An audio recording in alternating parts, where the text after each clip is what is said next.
fans, Jumat pagi ini jumpa kembali dalam program Ragam Indonesia. Menjelang datangnya weekend, kita punya banyak informasi unik-unik dan juga menarik nih fans. Di segmen pembuka pagi ini, kita mau mampir ke kota Depok, Jawa Barat. Sebab di sini baru aja nih menggelar Lebaran Kukusan yang dimeriahkan dengan pawai rantangan. Selain itu, ada mie glosor yang nikmatnya tersohor, opak mini Sumedang, lezatnya sampai ke Jepang, serta wisata murah ceria di Curug Kencana. So, this is it. Segala ceria dan nikmat di tanah Jawa Barat.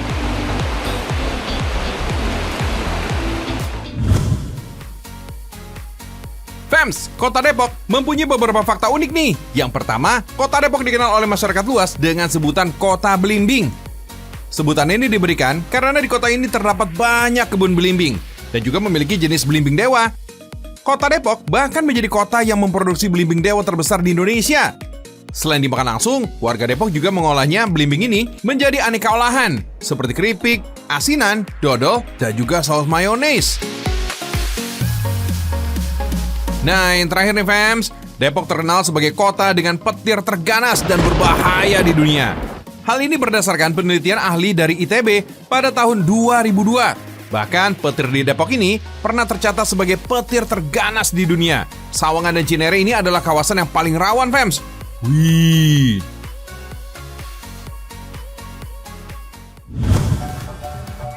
Walah fams, rame bener nih di mari. Semua warga juga pada bawa rantang sendiri-sendiri. Fams, ratusan warga Kelurahan Kukusan Beji, Kota Depok, Jawa Barat, ini bukan lagi pada piknik ya. Tapi di sini tuh lagi ada acara Lebaran Kukusan. Gak tanggung-tanggung fams, yang kumpul di sini adalah perwakilan dari 8 RW dan 47 RT. Luar biasa.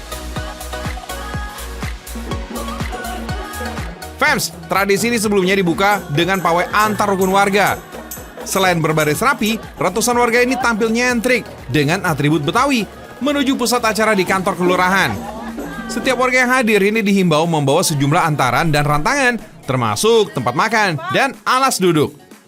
Nah, setelah semua berkumpul, lanjut deh untuk sama-sama menikmati makanan yang telah dibawa dan disediakan. Sambil diiringi musik gambang kromong, momen silaturahmi ini pun jadi semakin aduhai fams. Apalagi menu utamanya adalah aneka sajian khas Lebaran, seperti ketupat, opor, dan sambal goreng ati. Tapi ada juga loh yang ngebawa menu khas Betawi, yakni pecak ikan tawes. Lengkap dengan tambahan jengkol dan petenya.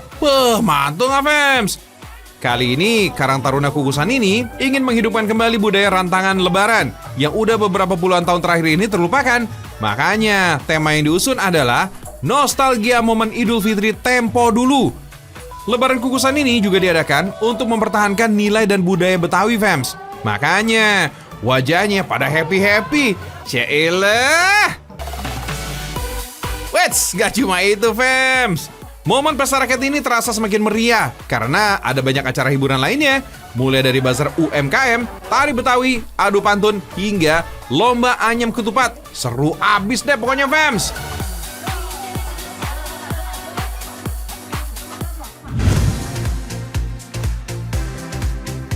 Wadidaw, coba tebak nih fams, lagi pada sibuk apa nih? Jadi, mamang-mamang ini lagi pada ngadon salah satu mie kebanggaannya warga Jawa Barat, yaitu mie glosor. Nah lo, ketahuan, pasti banyak yang belum tahu ya fams. Waduh, biar gak kudet alias kurang update nih, sini, biar abang Ajoy bocorin ya, serba-serbi soal mie glosor. Kenyal, legit, beraroma kunyit. Makanya puas banget nih menggambarkan kenikmatan mie yang satu ini. Mie glosor sebetulnya salah satu menu yang biasanya populer banget saat bulan puasa fams. Sebab sesuai namanya, mie ini punya tekstur yang ngegalosor banget, alias licin dan mengkilap. Saat diseruput, widih, langsung meluncur ringan tuh dan merosot ke dalam perut. Cocok banget kan dinikmati saat berbuka? Nggak terlalu berat, tapi juga mengenyangkan. Tapi tenang, kalau kamu mau nyobain mie glosor selain bulan puasa, ada nih rumah makan yang menyajikan mie glosor setiap hari. Namanya Warung Bogor. Seperti namanya nih fams, warung ini memang terletak di Bogor, Jawa Barat. Kalau di sini, kamu bisa menikmati lezat dan segarnya mie glosor setiap hari. Seporsi mie glosor tradisional ini biasanya diolah bersama berbagai tambahan bahan sayuran, seperti kol dan sawi, dan juga tambahan topping seperti bakwan goreng. Cita rasanya gurih, lembut, dan pastinya kenyal merosot. Dipadu dengan sayuran yang garing dan segar. Wih, lengkap banget nih. Selain mie glosor tradisional, sekarang banyak juga nih pedagang yang lebih kreatif. Misalnya aja, mie glosor yang sekarang ini juga disajikan dengan semangkuk bakso sebagai pengganti mie kuning, fams. Sudah puas menikmati sepiring mie glosor? Wait, jangan kemana-mana dulu nih, fams. Di Bogor bukan hanya olahan mie glosor aja nih jadi juara. Pabrik pembuatannya pun juga berasal dari kota hujan loh, fams. Salah satu yang paling terkenal adalah mie glosor Pak Eman. Mie glosor Pak Eman ini udah eksis sejak tahun 90-an. Produksinya juga nggak main-main, fams. Meski terlihat sederhana, pada hari-hari biasa, pabrik ini bisa memproduksi hingga 5 ton mie glosor. Sedangkan pada bulan Ramadan, produksinya bisa mencapai 20 ton. Widih! Untuk dapat membuat 20 ton mie glosor, fams, para pekerja ini harus lembur dan bergantian shift hingga 24 jam sehari loh. Dalam satu kali produksi, proses yang dilaluinya pun ini cukup panjang. Namun, karena para pekerja ini sudah ahli betul, dalam waktu sekitar 1 jam aja sudah bisa menghasilkan 1 ton mie glosor. Berbeda dengan mie lainnya yang berbahan tepung terigu. Mie glosor justru terbuat dari tepung kanji, sehingga licin dan enggak kesat, fam. Menggunakan tepung kanji dari tanaman singkong ini membuat stigma mie glosor awalnya dicap sebagai kuliner ecek-ecek, fams. Namun kini mie glosor justru jadi santapan favorit semua kalangan loh. Setelah diadon, mie glosor pun dicetak perlahan, fams. Dengan adonan yang tepat, mie ini akan jadi elastis dan gak gampang putus. Oh iya, fams, meski terkenal sebagai sajian khas Bogor, sebenarnya mie glosor ini bukan berasal dari Bogor loh. Mie ini awalnya diproduksi di Sukabumi. Namun, semakin lama, justru lebih terkenal dan digemari oleh warga Bogor. Nah, biar rasanya makin gurih dan teksturnya makin licin dan elastis, habis direbus, mie glosor nggak bisa langsung di-packing. Mie harus diaduk dulu nih dengan minyak kacang. Minyak inilah, fams, yang jadi rahasia mie-nya menjadi makin mulur-mulur. Dan gak lengket satu sama lain. Pemakaian minyak kacang ini pun membuat aroma mie glosor ini ekstra harum, fams. Well, gimana, fams? Tertarik mencoba nikmatnya kenyal lembut olahan mie glosor? Atau jangan-jangan malah ingin punya usaha bikin mie glosor sendiri? Widih, cuan gocor ala mie glosor, fams. Mantap!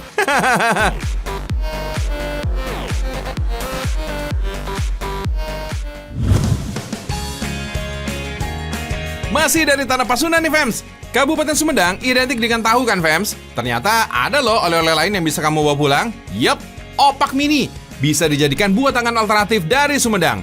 Opak banyak jenisnya, fams. Tergantung bahan yang dipakai. Ada opak singkong yang terbuat dari tepung tapioka.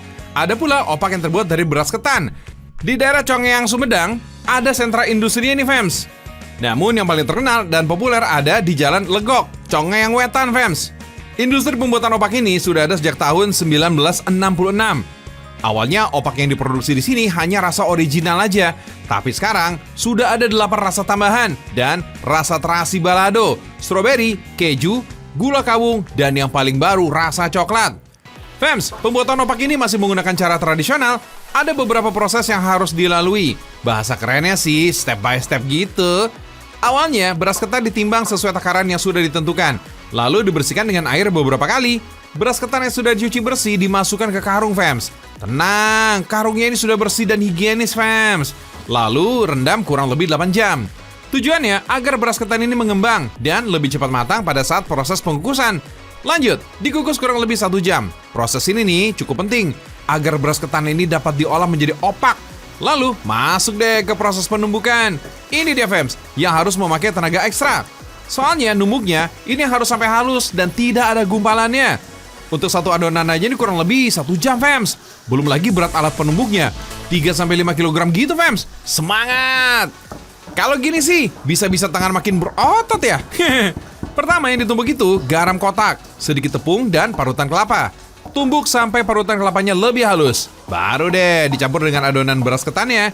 Oh iya, setelah 30 menit, jangan lupa dikasih telur ya. Tujuannya agar opaknya ini mudah mengembang dan rasanya lebih renyah, fams. Karena membutuhkan waktu yang lama, jadinya proses penumbukan dibagi 2 shift. Shift pagi ke siang dan sore ke malam. Kalau udah halus gini, tinggal dimasukkan ke baskom dan tutup dengan plastik. Masuk deh ke proses pencetakan. Jadi ibu-ibu di sini akan membagi adonannya menjadi kecil-kecil, lalu mencetaknya jadi lebih pipih kayak gini, fams. Baru deh ditempelkan ke tampah bambu. Kasih jarak ya, biar nggak saling nempel opaknya satu sama lain. Ada yang unik nih, fams, di sini nih, fams. Dari dulu, ibu-ibu ini mempunyai tradisi membaca sholawat pada saat mencetak opaknya. Hal ini merupakan kebiasaan yang diterapkan oleh pemilik usaha opak ini. Masya Allah. Tujuannya agar lebih fokus dan tidak mengantuk saat bekerja. Nice. Selain itu, membaca sholawat Nabi ini merupakan wujud syukur atas nikmat yang sudah diberikan dan bukti kita tetap mengingat Tuhan Yang Maha Esa. Mantap nih fams, tradisinya ini masih berlanjut sampai sekarang. Barakallahu fikum. Kalau udah penuh tampaknya, dikeringkan di bawah terik matahari fams. Kalau cuaca sedang panas, butuh sekitar waktu 1 hari. Namun kalau lagi musim hujan kayak gini, wah ini bisa lebih lama nih. Kalau cuaca sedang tidak bagus, biasanya opak-opak ini dikeringkan di dalam ruangan khusus yang di bawahnya ditaruh arang panas fams. Proses terakhir nih fams, opak ditaruh di atas jaring yang di bawahnya terdapat arang panas. Opaknya dibolak-balik ya, agar matangnya merata dan tidak gosong sebelah. Proses pembanggangan ini cepet kok fams. Kalau opaknya udah berwarna kecoklatan gini, tinggal dikemas atau diberi bumbu untuk jenis opak aneka rasa. Kebetulan nih, kita mau bikin opak rasa coklat. Opak yang sudah dipanggang tadi dicelupin ke adonan coklat yang sudah dicampur gula dan susu fams. Lalu dikeringkan selama 5 menit. Kalau udah kering, baru udah dikemas. Ini dia nih, opak coklatnya, siap jadi oleh-oleh. Opak Sumedang ini emang ukurannya lebih kecil dan warnanya lebih terang dibandingkan dengan opak lainnya. Untuk rasa, pastinya lebih gurih dan renyah. Teksturnya pun tidak terlalu keras kok fams. Opak-opak di sini sudah dikirim ke luar negeri, seperti Singapura, Malaysia, bahkan sudah ke Jepang juga loh. Wih, mantap abis!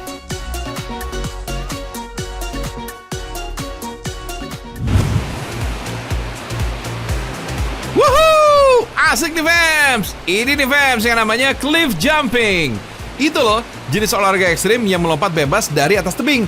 Lokasinya juga beragam fams. Bisa di laut atau air terjun seperti ini. Fams, Curug Kencana di Kabupaten Bogor ini adalah salah satu spot terbaik untuk melakukan aksi cliff jumping. Alasannya, kolam curug ini lumayan luas dan dalam. Di sini kolam juga terdapat bebatuan besar yang bisa digunakan untuk tempat meloncat. Uniknya, tinggi bebatuan di sini cukup beragam, mulai dari ketinggian 3 meter sampai 20 meter. Untuk pemula sih disarankan melompat dari batuan yang paling rendah aja ya. Agar lebih safety, gunakan pelampung supaya aman ketika terjatuh di dalam air. Yang paling penting, titik lompatnya harus aman dari batu atau benda-benda keras lainnya fams. Pastikan juga debit airnya tidak terlalu keras. Jangan sampai kamu terbawa arus setelah melompat ke dalam air. Oh iya fams, olahraga cliff jumping ini tidak hanya mengandalkan keterampilan lompatan aja, dibutuhkan juga nyali yang besar. Pendaratan yang dilakukan juga sebaiknya bagian kaki dulu ya. Kalau badan atau kepala duluan, wow, lumayan sakit tuh. Anyway fams, buat kamu yang tinggal di Jakarta, mulai sekarang gak usah terlalu jauh liburan keluar kota. Di Curug Kencana ini juga bisa menenangkan pikiran dari segala aktivitas yang menjenuhkan. Cukup ke kawasan Sentul, Kabupaten Bogor fams. Meskipun sudah masuk musim penghujan, debit air di sini tetap jernih fams. Jadi aman nih dipakai berenang atau sekedar main air cantik gitu deh. Hai. Salah satu spot yang paling diminati adalah perosotan batu fams. Perosotan alami ini dibuat dari salah satu batu-batu yang ada di tengah kolam. Bentuknya unik ya, lapisan lumut bisa membuat permukaan batu sangat licin. Cocok nih dijadikan perosotan begini. Di sini fams, ada juga nih air terjun bertingkat yang ada di sekitar Curug Kencana. Di sini kita bisa main air di bawah air terjun. Dijamin bisa merefresh segala kejenuhan yang ada di pikiran maupun hati. Mantul!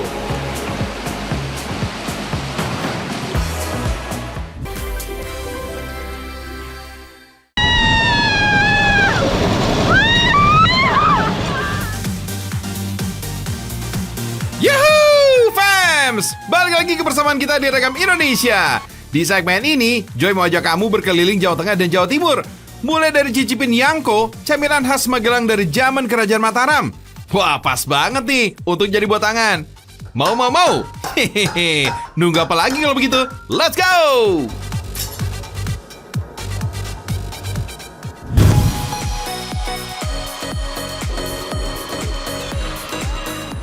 Ayo, saatnya meluncur. 1, 2, 3. Seru kan?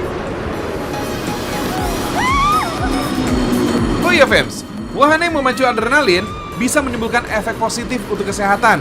Karena adrenalin bekerja untuk menstimulasi detak jantung, sirkulasi darah, serta meluaskan bagian pernafasan, termasuk meningkatkan aliran darah ke otot dan oksigen ke paru-paru. Kali ini, Joy ajak kamu nih ya, ke Kota Blitar, Jawa Timur. Di sini ada spot wisata yang mempunyai banyak wahana permainan di dalamnya. Namanya Blitar Park. Wahana ini memang pas banget untuk keluarga, karena bisa dinikmati oleh segala usia. Perosotan ini tingginya kurang lebih 7 meter dengan panjang lintasan sekitar 65 meter. Kalau mau menjajal wahana ini harus sabar antri ya fans, karena memang favoritnya pengunjung di sini. Oh iya, kamu juga akan menggunakan ban nih untuk bermain di sini fans.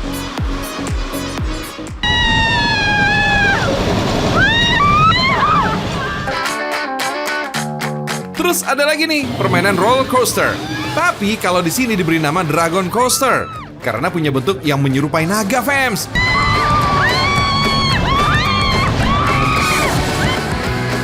Jadi, serasa bukan naik roller coaster kayak biasanya, melainkan naik naga. Wih, keren gak tuh?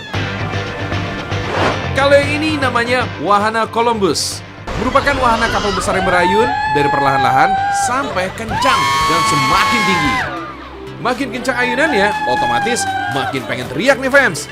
Tapi awas ya, jangan sampai jackpot. Tapi kalau mau nyantai dan fun, di sini juga ada kok. Cukup main sepeda air sambil keliling kolam atau main-main di kolam renangnya. Kalau kayak gini, bocah-bocah atau opa-omanya yang ikut liburan, wah ini bisa ngerasain happy juga nih fans.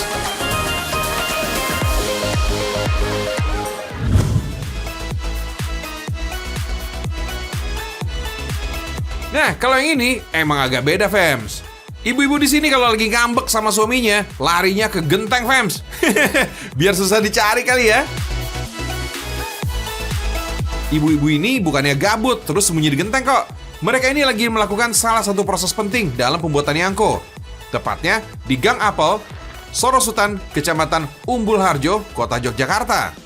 Yang lagi dijemur ini adalah ketan yang dijadikan bahan baku utama pembuatan yangko. Yangko buatan mereka ini nggak ada campur tangan pabrik. Buktinya mereka nggak ambil beras ketan dari pabrik, melainkan mengukus sendiri ketannya. Jadi dijamin nggak ada bahan tambahan lainnya yang menyelinap di dalam tepung beras pabrikan. Sebelum berubah bentuk menjadi tepung, ketan yang udah matang kemudian dijemur, fams. Bukan sekedar biar estetik ya, tapi karena terbatasnya lahan. Akhirnya ketan yang udah matang dijemurnya di atas genteng. Nah, yang jadi masalah ini udah pasti faktor cuaca, fams. Kalau lagi beruntung, matahari ya bisa diajak kompromi tuh untuk terus bersinar. Tapi kalau lagi amit-amit nih, waduh tiba-tiba hujan ya. Wah, ya mau gimana lagi? Gak bisa dong menentang alam, ya gak? Ketan yang udah dihaluskan, selanjutnya dicampur dengan gula yang udah berwarna-warni ini, fams. Oh iya, jangan khawatir kalau warna tepungnya sedikit menguning dan gak putih kinclong macam kulit artis Korea ya. Maklum, gak ada campuran bahan lainnya. Jadi, warnanya apa adanya banget. Yangko ini termasuk makanan legendaris, fams. Udah ngehits nih dari tahun 1939. Ada beberapa versi nama asli Yangko. Ada yang bilang nama aslinya adalah Kiangko, tapi kemudian disingkat menjadi Yangko. Versi lainnya menyebutkan bahwa Yangko ini adalah kependekan dari kata Tiang Kota Gede, yang artinya orang kota gede. Awalnya, Yangko memang berasal dari kota gede, yang dulunya jadi ibu kota kerajaan Mataram Islam. Gak main-main, fams. Dulu Yangko ini merupakan makanan kelas raja kaum priai aja. Malum deh, untuk bisa menikmatinya, harus mengeluarkan uang yang cukup besar, karena mahal. Bahkan sampai ada info yang menyebutkan nih, Yangko ini merupakan makanan yang dibawa Pangeran Diponegoro saat bergerilya. Luar biasa ya. Pangeran Diponegoro aja cemilannya Yangko. Masuk di akal sih. Soalnya, Yangko dapat bertahan cukup lama dan tidak mudah basi. Sebelum dibungkus, tekstur luar Yangko ini juga harus dipastikan berubah jadi mengeras, fams. Nah, ini nih ciri khas Yangko. Harus dibungkus dengan kertas minyak. Sebenarnya, nggak selengket mochi sih, tapi kalau kena panas, teksturnya jadi lembek dan mudah menempel, fams. Oh iya, bukan cuma penggembira aja ya. Warna-warni ini juga punya rasa melon, coklat, stroberi, sampai durian. Makanya nggak heran kalau Yangko ini udah pasti ada di beberapa toko oleh-oleh Jogja, termasuk toko oleh-oleh Bandara Jogja yang persyaratannya terkenal ketat banget. Jadi kalau untuk Yangko Giant ini dia sudah ada label Jogja Mark, kemudian dia juga sudah ada halalnya yang jelas. Nah, kenapa kita juga memakai Jogja Mark? Karena kan Yangko adalah makanan khas Jogja. Jadi kita daftarkan sebagai Jogja Mark karena kita mau memasukkan produk ini ke galeri bandara. Seperti itu, syaratnya dia harus Jogja Mark. Nah, Jogja Mark sendiri adalah tanda yang menunjukkan identitas dari ciri produk, yang proses produksinya di daerah Yogyakarta, fams. Jadi, Yangko ini udah sejajar sama gudeg dan bakpia. Oh iya, kayaknya banyak dari kamu nih yang masih salah dalam menyimpan Yangko ya. Makanya, Mbak Wiwin mau bagi-bagi tips nih, fams. Kalau untuk penyimpanan, diharapkan jangan menyimpan dalam kulkas, Mbak. Karena kalau disimpan di kulkas, dia malah akan keras Yangko itu. Jadi cukup di suhu ruang aja, tertutup rapat gini. Dah, gitu. Jadi nggak perlu di kulkas. Tuh, yang pasti, jangan kena panas yang berlebihan ya, fams. Asal terjaga dari suhu ruang aja juga aman kok.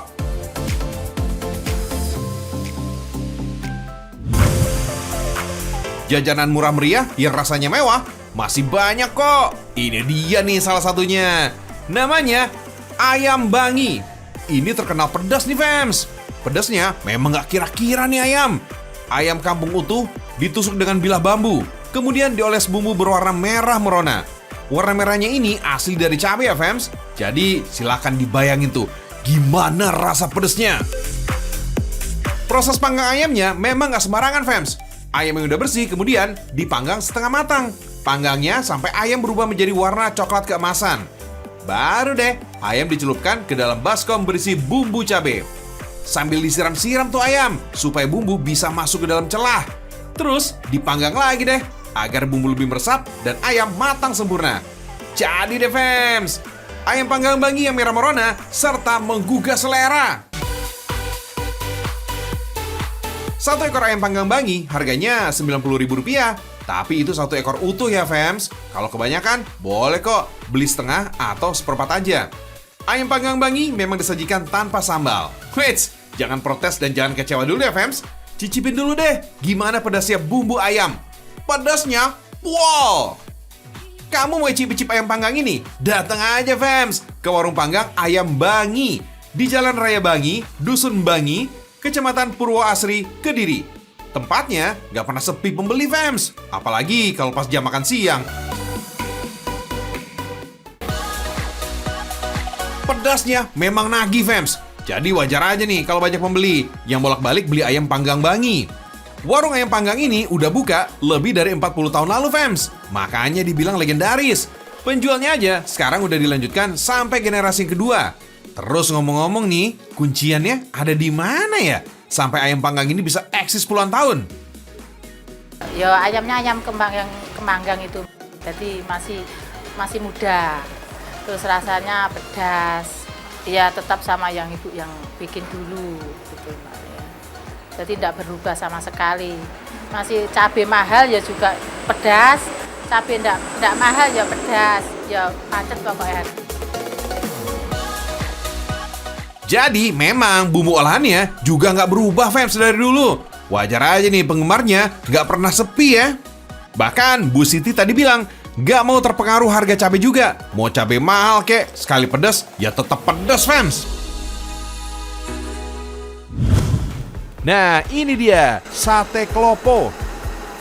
Klopo sendiri diambil dari bahasa Jawa yang berarti kelapa.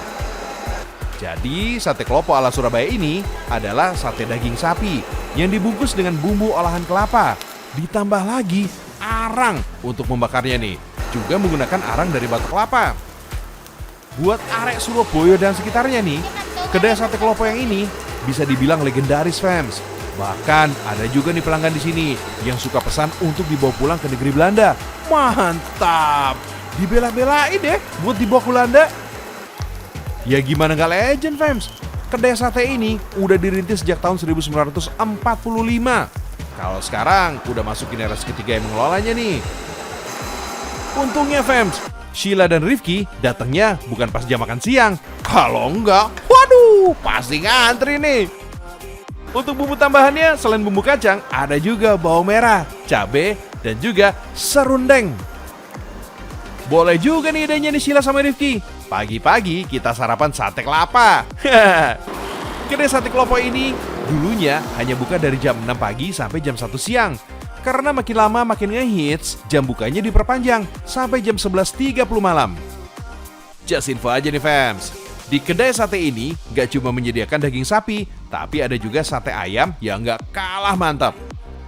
Tuh, seperti yang dipesan mereka nih. Untuk satu porsi sate dengan 10 tusuk, harganya Rp36.000, sedangkan lontong atau nasi putihnya sekitar Rp6.000. Nah, di balik olahan yang bikin lidah nggak tahan, pasti ada rahasianya nih fams. Ini yang bikin Sheila dan Rifki sampai nagih sama satenya, yaitu parutan kelapa yang dicampur dengan rempah-rempah lain. Kemudian dibalurkan ke daging. Proses marinasi bumbu inilah yang bikin tekstur dagingnya jadi empuk serta punya aroma khas setelah dibakar. Dalam sehari, pengelola kedai sate Klopo bisa menghabiskan 100 kg daging sapi serta 30 kg daging ayam. Fams, kamu pasti tahu dong kalau negeri kita ini kaya akan seni budayanya. Musik tradisionalnya pun beragam. Nah, salah satu alat musik yang udah mendunia ini adalah gamelan, Fams. Ternyata gamelan ini juga dibuat di kota Solo, Fams. Tepatnya di desa Wirun, yang menjadi salah satu pusat pengrajin gamelan. Alat musik tradisional ini memiliki sejarah panjang, Fams. Banyak ditemui di berbagai daerah di Indonesia. Sudah ada sejak tahun 404 Masehi dan digambarkan di relief Candi Borobudur dan Prambanan. Gamelan terdiri dari berbagai alat musik lainnya nih, Fams. Umumnya gong, gendang, gambang, sitar, dan masih banyak lagi. Gamelan berasal dari kata gamel. Dalam bahasa Jawa artinya memukul atau menabuh. Alat musik asal Indonesia ini menjadi warisan budaya dunia ke-12 yang ditetapkan oleh UNESCO. Keren gak tuh? Oke fams, gak pakai lama, kita inti proses pembuatannya yuk. Bahan utama dari pembuatan gamelan adalah tembaga fams. Tembaga harus dilebur dulu. Buat yang gak tahan panas, wah jangan coba-coba ya. Tembaga harus mencapai titik lebur hingga 1000 derajat Celcius supaya menghasilkan gamelan terbaik fams. Wih, panas banget fams. Gak hanya tembaga, komposisi untuk satu gamelan ini terdiri dari tembaga dan timah fams. Tentunya timah ikut dilebur juga. Semakin besar gamelan yang akan dibuat, semakin lama juga nih proses peleburan bahan ini fams. Kalau udah terbentuk cetakannya fams, harus langsung ditempa saat panas-panasnya fams. Tujuannya untuk mempermudah membentuknya. Proses ini pun dilakukan berulang kali sampai gamelannya terbentuk secara baik. Menempanya dilakukan secara bersamaan. Ada yang bertugas sebagai memutar cetakannya dan menempanya. Jadi, kerjasama itu penting banget, fams, demi hasil yang maksimal. Wah, sudah mulai terbentuk ya, fams? Lanjut ke proses pendinginan. Meski sudah terbentuk, masih dilakukan pengecekan lagi, fams, sampai presisi seluruh bagian rata. Sama halnya dengan alat musik pada umumnya nih, fams. Gamelan ataupun gong perlu diselaraskan nadanya. Ini mencari permukaan muka gong yang belum rata dengan memakai tanah liat. Ini sebagai penanda di mana letak titik nanti kita pukul gitu. Apa bedanya sih emang? Ya, beda. Ini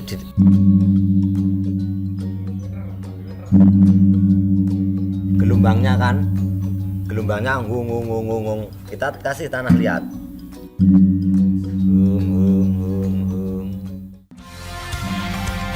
Wah, ternyata itu ya bedanya ya. Dari getaran gelombangnya, fams.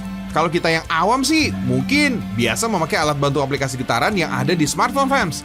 Tapi bagi pengrajin, aplikasi tetap digunakan hanya jadi alat bantu tambahan aja. Tetap yang utama dari tes tanah liat ini, fams. Harus jeli mendengarkannya, fams, karena suara gong yang bagus mempunyai ciri suara yang tidak pecah dan bergelombang. Bahkan untuk mencapai suara yang mapan atau mantap, membutuhkan waktu 3-4 tahun pemakaian, fams. Untuk menjaga kualitas, proses finishing pun tidak boleh dilupakan, fams. Apalagi sudah menjadi warisan dunia, sebisa mungkin kita buat yang terbaik. Mantap! Tetap jaga terus warisan budaya kita ya, fams.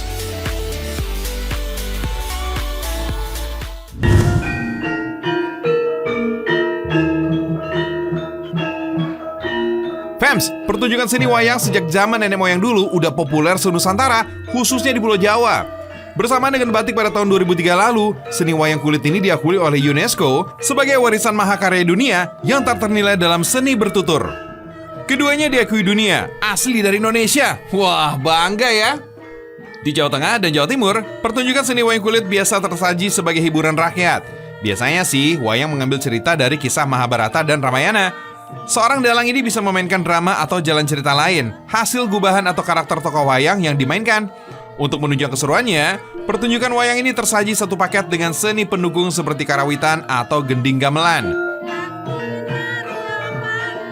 Dalam istilah perdalangan nih fams, ada yang namanya nayaga atau kelompok orang yang memiliki kemampuan khusus menabuh gamelan, terutama mengiringi dalang dalam pertunjukan wayang.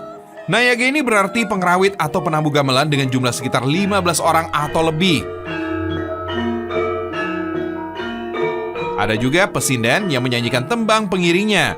Di Wonogiri fams, upaya pelestarian budaya Jawa ini tetap terus dipertahankan.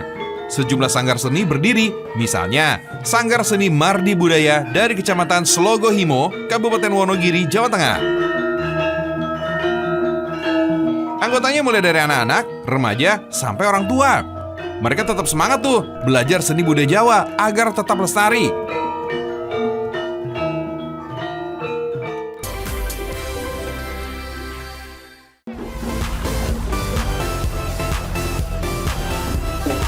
Fams, sebagai informasi yang disajikan tadi bisa menambah kecintaan kita akan kekayaan dan keragaman Indonesia. Dan tentunya, semoga bisa bikin Jumat pagi kamu jadi lebih menyenangkan. Pokoknya, nonton terus Seragam Indonesia. Setiap Senin hingga Jumat, mulai pukul 5:15 waktu Indonesia bagian Barat. Tentunya, only on Trans 7.